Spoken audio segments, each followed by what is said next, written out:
Aloha, everybody, and welcome to this episode, Faith and Family First. I'm your host, Eva Andrade, here with Marcus Oshiro. And today we are going to delve in to parental rights and the erosion of parental rights right here in the state of Hawaii. And we're going to talk about where it started, where it's going, and what you need to do to make a difference in our state. So let's chat about that.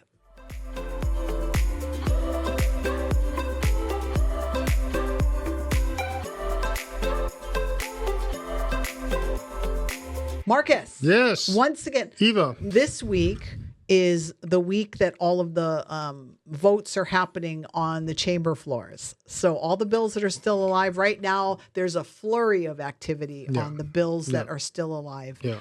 So before we jump into it, I always like to just kind of let people know where we're at. So the legislative session, they're debating.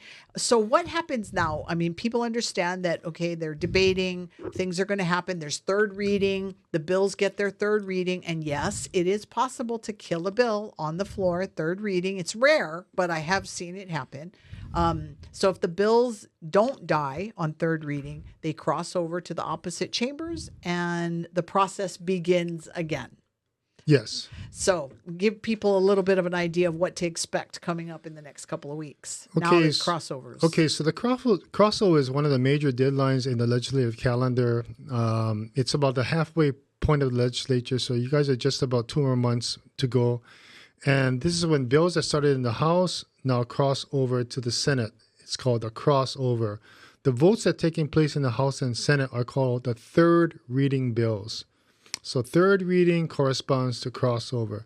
And it's a very important time because bills that do not leave its originating chamber, House to Senate, Senate to House, are dead for this session. Dun, dun, dun, dun, dun, dun, dun, dun, Well, dun. temporarily, because there's still the Lazarus effect. You guys know the story of Lazarus, right? That can still come back, believe me. We're Christians. We believe in resurrection. Okay.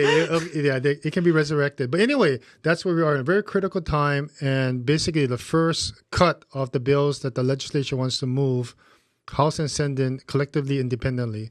So you got some bills like this one bill, Senate Bill 1150. Which is the crux of our conversation today. It is? Yes. 1150 is like 10 minutes before midnight. It feels like the atomic clock is like, it's 1150, folks. Wow, that means we're very close to Armageddon, the end of the world, right? Well, normally the Senate, especially on the Senate, their SD1s are normally their most important bill for them. Yeah. That seems to have been a pattern on some of our... Let's talk about SB1 because 1150 actually we need to go back before SB1. Well, I don't know how much time you have, but this SB1 came up before Senate Bill 1150, but SB1 was passed 2 years ago in 2023. Eva, is that that's 2023? Yes, but we have to go back in before that, and I'm going to dust off your memory from when you were in the legislature. Okay. So back in 2018, way back. I was not there. I left in 2017. Oh, did you? Oh, Marcus cannot take.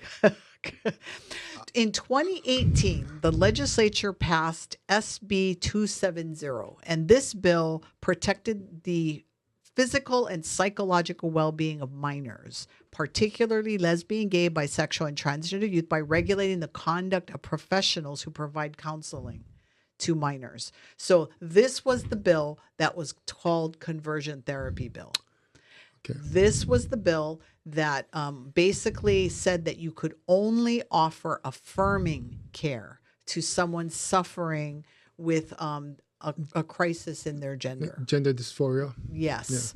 Yeah. Now, in 2018, we were around, we testified against it, and we warned that this was going to be the starting point, the springboard of this wedge that was going to be driven between parents. Because again, because I know you like shock value, right? You like people to see what this really means. Yeah. So back in 2018, what this did is if I had a 14 and a 15-year-old who was struggling with their gender and they felt like they were in the wrong body, all of the therapists who could have offered them, we're not talking conversion therapy like electric shock and all that. Right. We're talking about just the counseling that would help them kind of walk through the situation. That was stopped. You could not do that anymore. So that was the arms were chopped off from parents on finding care. They did it in 2018? That was 2018. What about the whole thing about, government should stay out of my, personal healthcare decisions? I thought that was... But isn't the government getting involved? Of course, because you're a bad parent.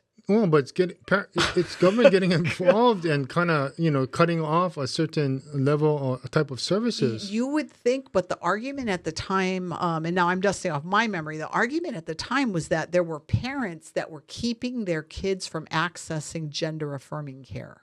So that term was already being circulated at the time. So if I'm a Christian, then I don't want my child to be going through this gender identity crisis, right? So I'm going to take them to a counselor who's going to pray with them, who's going to work with them through it. Okay. So that was taken away in 2018. Now, the other conversation that was... But gender affirming kind of strikes me as what the literature I'm reading today is that gender affirming, in a nutshell, means it's affirming that adolescent's perception of him or herself as being the different gender. Right. And you're lending credence to that. And affirming means affirming, supporting, nurturing, supporting. But if they don't identify with their born gender, or I'm sorry, their sex assigned at birth. Yeah, that's another description or definition I saw. It was kind of peculiar, but yes, but that's the term that's used now, right? Okay. Which is, you're right, it's crazy. But so if I was assigned female at birth, but I'm now going through where I feel like I'm in the wrong body, in 2018, all of that therapy was cut from me. So as a parent, I couldn't find it. Now, it was licensed therapists. So that means pastors can still do it to this day. Pastors can still do their job or whatever. Okay, what about lay people? Anybody who's not a licensed therapist. Okay, I know several dozen of those people. Yeah, so that's why we, Hawaii Family Forum, started partnering with some They might not get paid by insurance lines, though. Yeah, you can. Well, if you're doing what God calls you to do and you're not trying to do crazy stuff, because we have to acknowledge that there are crazy people out there that think they're called to do crazy stuff. But I mean, people that are truly called and have a deep ministry to minister, they're gonna make a big difference, right? Okay. But the same conversation happening at the time, which you will remember this, is what do we do with homeless youth? What do we do with the real youth? These are real adolescents, real minors who are out there, whose parents are on drugs, whose parents are abusive, so they run away from home. Right. They need services, but they can't access it because they're not going to go to their abusive parent and get permission to do stuff, right? And the legislature, I believe, was trying to address those kids, right? Okay, how do we help them? Because they need health care. Yeah. So the legislature passed a bill to allow homeless youth, unaccompanied minors, to access housing, homelessness services. And 2023, they did... 2020, they allowed them to have access to mental health services without parental consent. But again, going back to our crazy story, 14, 15-year-old, they're in the wrong body. We can't find a good therapist for them. But now they can go and find their own therapist, according to the laws, if they're unaccompanied. If they're an unaccompanied minor, what does that mean, unaccompanied minor? So unaccompanied minors, so basically they can dictate their own choices and they have the ability to make these choices. And then I would even think actually approve any kind of medical consent, right? Absolutely. I have a goal that I'm going to get somebody on the show, Marcus, that works with unaccompanied minors, because I want them to address the real issue. Because as Christians, we want to make sure we're not throwing the baby out with the bathwater. Sure. Right? Yeah. We want to make sure that we're looking at this. Okay, so how do we help those kids that really truly are there? But then in the meantime, don't stripe parents of their rights, right? And then fast forward to 2023, SB 1 was passed, and that was the one that opened up 14 and 15-year-olds access now to abortion. It changed our whole abortion law. But it went further. It protected all the abortion doctors from being penalized in another state should somebody come to Hawaii and move back. And that was a brand new chapter they added, reproductive rights. So a brand new chapter called reproductive rights. Fast forward to 2024. Now they want to add gender affirming services to that same chapter. 2025. Yes, 2025. Yes. Sorry, I was in the wrong year. No. I'm checking. So in Act 1 that was signed and much heralded by Governor Green at that time was in reaction to Roe v. Wade being stricken by the Dobbs decision. And so he wanted to create additional protections, statutory protections for people accessing abortion, contraceptive care service, healthcare services, right? Right. And that also included out-of-state patients too, or People could come here to Hawaii, get an abortion. See, we have to remember that, again, trying to look big picture, you've got people in red states, Right. and red states stripped a lot of the abortion rights, right? Right. And so if somebody who was in a red state who maybe stripped all of the abortion rights wanted to have an abortion, come to Hawaii. And at the hearing, even in the recent hearings, they're saying that people are coming to Hawaii to have abortions. Yeah. So if they come here and they have an abortion and they go back to their red state, the red states cannot do anything to punish any of the abortionists here in the state of Hawaii, nor are we going to provide records or anything that they ask or demand. I see. So that's already in the books. And they made it very clear that it covered 14 and 15-year-olds. And there's no residency requirement to access into medical services in Hawaii. Right. Well, and especially because the abortion law actually had that. But in 2006, may I remind people that the residency requirement was struck down by Linda Lingle. She signed it into law. So I think I remember 2006, that. Yeah. Yep. So that was that happened. So so when you add all these things together, then you talk about this bill, Senate Bill 1150. Then now which is the adding of the gender affirmation stuff into the reproduction chapter. Okay, in the past when I was there from 1994 to 2017, the general rule of thumb was that any new or novel principle or change of law would take 3 to 5 years to get approved. But this sounds like a new idea, expanding Act 2 from 2023 to include gender-affirming services, which I haven't heard of until this year. It's because of, if you read this is the other advice that I will give you. If you're looking at a bill that's been introduced in the legislative session, you need to read the first part where the findings are, because the findings are going to tell you why the legislature believes this law needs to move forward. And in the findings, a lot of the findings this year is because of the new administration. They're worried about what Trump has said he's going to do, what rights he's going to take away. And so these are all, to me, they're trying to fix a problem before it happens. No. But what concerns me right now, and the reason why I'm reading some of these books and I'm giving, but Jeff Bezos some of my money. But anyway, it's important because I need to study up and learn more about this. But my question would be, what is the medical procedures that's being authorized that's going to be approved for both in-state, if that's not, but out-of-state? Are we going to become the gender affirming state in the nation? I've seen it written about Hawaii that we are going to be one of those bastion states. We are going to be one of those safe harbor states. So if I live in a red state and my child cannot have that surgery, I want to be able to bring my child into the state of Hawaii. Then for me as a citizen, taxpayer of the state, I want to know what these services are. It says... And the literature that I read this is relatively new. There's really no standard of care approved that's been vetted. There's a consensus on doing this, that, and when and how. I don't see that. I'm glad you asked that, because as an attorney, so now I want you to put your attorney lens on, right? So in the bill that they want to pass, it says that this health care that they are talking may include. Now, Jim and I talked about this all. If a law is passed that says it may include, that means it's not an exhaustive list, does it? Unless there's some other language to the effect that it limits it, right? Because normally what I've seen in bills is it says shall.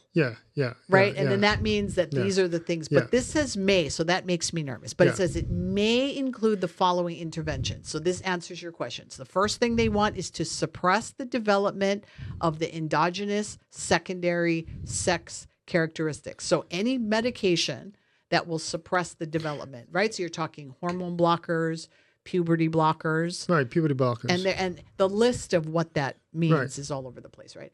They want any kind of services that align the patient's appearance or physical body with the patient's gender identity. Now, if you're aligning the physical body, what does that mean? Yeah, well, it does two things. That language right there. This is interesting because one of those few patient-driven decisions. Normally, you go to a doctor and the doctor takes your temperature, does some blood tests, does an X-ray, MRI, and said, "Mr. Oshiro, this is what's going on in your body. This is my recommendation. This is my diagnosis, and this is what I think you need to do." But in this case, it turns it on its head. It's the patient coming in and say, "Doctor, this is how I feel. Therefore, I need these services." Mm-hmm. It's the weirdest kind of dynamic. Yeah, I'm just looking like, wait. And then on top of that, it's not only the patient saying what services I need, not the medical profession, the patient. And then the patient is a child. Okay, I'm glad you said that because that's the other thing. When we're having this discussion about why we're opposed to this, we're not talking about adults. So we are not talking about 18 and older who want to do that. Yeah, go 18. You can go and you go to Vegas. You can play around. We may not like you it. You can sign up, get a rifle. Yeah. Right. You're 18 years old. Go do whatever it is that you can do as an 18-year-old. Yeah. Right, do this stuff. Right.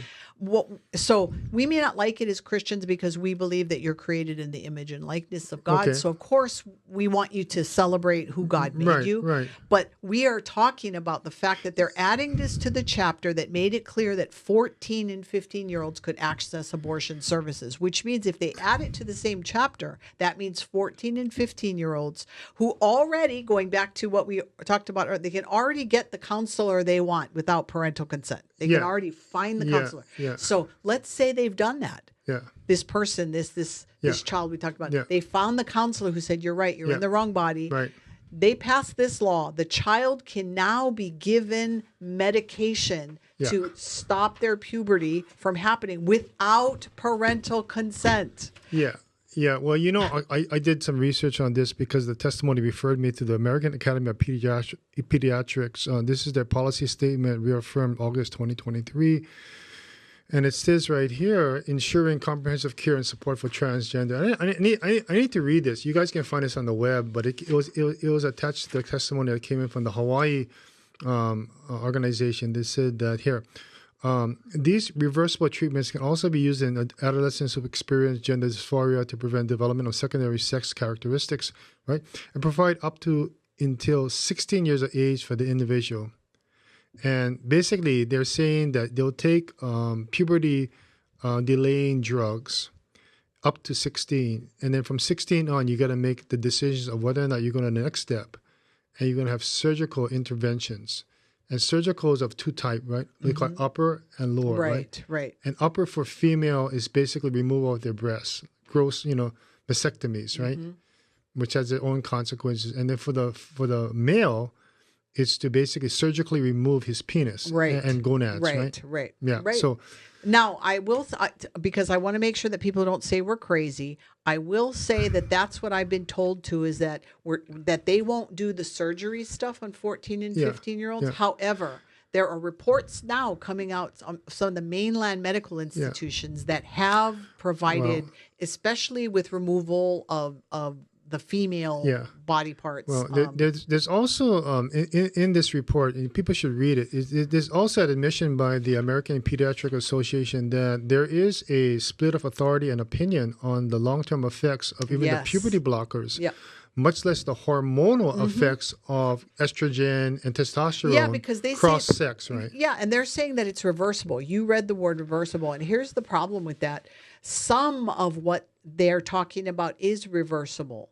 But the reading and research I've been doing, and let's be honest, you can find the research to back up whatever it is that you want to believe. I mean, you can find people on both sides in the medical field that are going to tell what you. But on some of that stuff, it's not reversible. Like I was reading for women or little girls that start growing facial hair, if they stop taking those hormone drugs, that facial hair is there. Yeah, so this is the cross-sex hormone therapy. This is the process of gender affirmation may include of the following components. It said, okay, so cross-sex hormone therapy, early adolescence onward, and reversibility.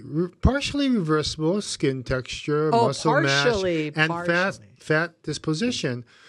Reversible once developed, irreversible once developed. Testosterone Adam's apple, protrusion, voice changes, and male pattern baldness, estrogen, breast development, unknown reversibility, effect on fertility. So there's questions of that.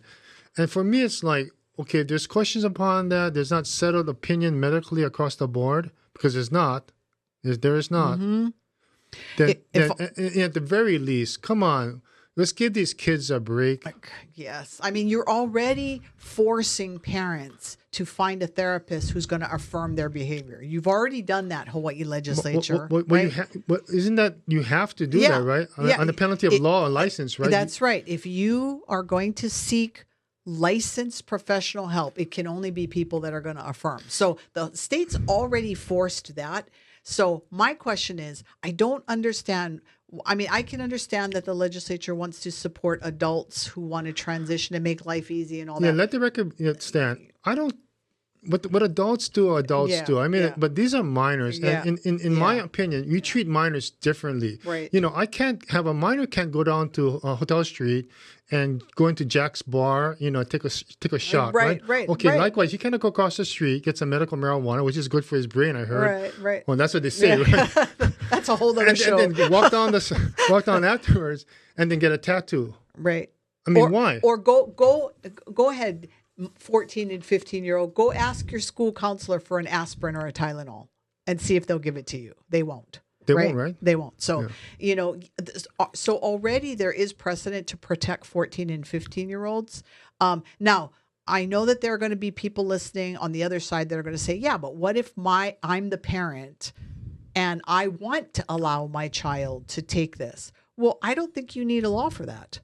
Right now you don't. I think that if it's my child and the doctor says to me they need to go on puberty blockers, I believe that a parent with the doctor and their 14-year-old could probably get some of this medication. Maybe. Well, no, they can't get the medication today. I think, you know, what they did in the past was to allow telemedicine to kick in. So, you know, if you cannot get enough counsel, you can actually Zoom in a doctor, a physician, and I can do an interview with you in half an hour. Wait, I know. And support your quest, and I can go and give you a prescription. Now, you know what, now that I'm talking this, I know this is true because when my daughter was 14, she was having some issues and needed to go on birth control. Yeah, I understand that. With me and the doctor and she was able to do it at 14. Right. So I don't know why the rush to add this into the section with abortion. Well, it could be that, you know, that United States Supreme Court case that's going to be coming out sometime by June of 2025 that's going to deal with the issue regarding the appropriateness of a state to limit the medical services available to minors. Okay, that's a good question. So what happens if Hawaii passes this law? This is Senate Bill 1150 for those that are just tuning in. So say they pass 1150 and the Supreme Court comes back and says that states can, you know, create laws that keep 14 and 15-year-olds from access. That's perfectly constitutional. Well, that's part of the problem with this bill, okay? If people would read it and understand it, you know, Act 2 actually codified, or to some degree had to do with a model legislation, the national adolescent, you know, jurisdiction issue regarding the family courts, okay? This adds a different kind of wrinkle to it because you're adding a totally different, unique set of laws onto this national type of law. This is the Uniform Child Custody Jurisdiction Enforcement Act. And in fact, Senior Judge Family Court of First Circuit, Dylan Medeiros, raises the question. This is a deviation from the standard model law on the books today, 50 states, Puerto Rico, District of Columbia. So the question is, while the judiciary does not research all the laws in its other jurisdiction, it is possible that adoption of this amendment will make Hawaii's version inconsistent with other jurisdictions. This inconsistency could result in increased litigation and expenses to determine which state should have jurisdiction, and the resultant delay in the court's ability to issue appropriate and necessary orders. The very issue that this model legislation, the Uniform Child Custody Jurisdiction Act, was meant to avoid. And it's stated right here. I mean, so if you were sitting in a room right now, we're all sitting in the committee? Yeah, and you're sitting there in front of your fellow Democrats. What would you tell them? Well, if I was sitting in front of my fellow legislators, both Democrats, I would say read the testimony, ask questions, call the senior court judge. What do you mean by this? What are the concerns that you have from the judiciary side, from the family court side? Will this mess up our current law? How does this interface with the 50 other states, District of Columbia, and Puerto Rico? And then I would call in the American Hawaii Medical Association and say, I'm reading this report right here. That's your report attached to your testimony. And I said, what does this mean? Is this the standard of care that goes on today? How do I know that there's informed consent going on with a minor? It's really interesting. So by the time, people are listening to this, we were talking about how the process, it's already on the floor. So if the bill has moved, it's the Senate's debating it. But interesting, in the hearing on February 26th, the Judiciary State of Hawaii submitted testimony, very short testimony, comments regarding Section 15 of the bill, which seeks to add a new subsection to the Hawaii Revised Statutes of the Uniform Child Custody Jurisdiction and Informants. Right. It says, if the legislature decides that the issue of gender-affirming care should be considered by the family court when determining whether Hawaii is a convenient forum under the USCCJEA, the judiciary respectfully suggests that the issue be added to 9 factors that the family court is currently required to consider in HRS Section 583A 207B rather than creating a new subsection. Yeah. So what the senior judge is saying is that let's add this as another criteria for us to consider on whether or not we have jurisdiction or we're the proper state to have jurisdiction over this dispute, and that makes sense. It totally makes sense. And the other thing that's very interesting, do you know who did not submit testimony? Oh, tell me who. The Attorney General's office. There is no, I don't see it in here. I'm flipping through it right now. I see no, and that's in both. It was heard twice in a joint Senate committee. Yeah, well, I don't see. I listened to some of it. I was just flabbergasted at the lack of any questions coming up for these agencies, departments that oversee this bill. And, conspicuously absent was questions posed at the Department of Health. My goodness, we have given people so many things to discuss today.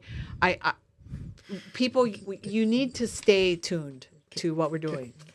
You need to be able to know what's speak to the bills in a way that makes sense. You need to address things the way that it needs to be addressed in the proper way. So make sure you subscribe at hawaiifamilyforum.org so you know whenever the bill pops for hearing, you'll be ready to testify. We give you talking points. Like, share, subscribe, hit that notification button so you know every time we upload a new video. And Marcus, in this last minute, go ahead and give people your call to action. This is the time to get engaged, to get involved. Again, this is your moment in time in history to make a difference, not later on down the road. This is the time to call your elected official. There was a recently elected in 2024, great sea change nationally in the U.S. Congress and the U.S. House. This is your opportunity to make a difference. Speak up now or may not have the opportunity to speak up later. And make sure you stay tuned because we'll be back next week with another exciting show. We'll see you all next week. Mahalo, everybody.